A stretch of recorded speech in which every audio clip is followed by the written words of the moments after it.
If a person is found guilty of murder with an extreme indifference to the value of human life, it means that the person didn't care whether grave harm could result from his or her actions.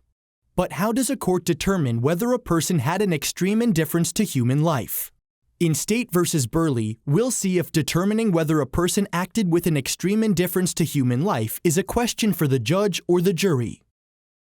Arthur Burley was at home with his ex-wife, Debbie Glines, after the two had recently reconciled. Burley had consumed at least 6 beers between noon and 6 p.m.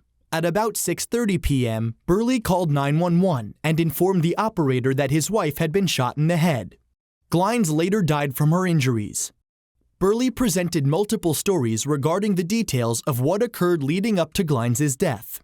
On the day of the shooting, Burley told police that he had been sitting on the floor and was cleaning the gun when it fired accidentally. Days later, Burley admitted that he had been fooling around with the gun when it discharged. Finally, Burley later admitted that he wasn't cleaning the gun at all. Instead, Burley had been sitting on the floor, with his elbows resting on his knees, when he pointed the loaded gun into the kitchen where he knew Glines was standing. Burley was charged with second-degree murder.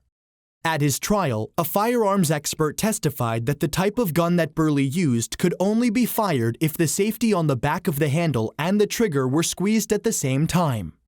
Burley was convicted of second-degree murder under circumstances that manifested an extreme indifference to the value of human life. Burley appealed and argued, among other things, that there wasn't sufficient evidence to prove that he acted with an extreme indifference to the value of human life.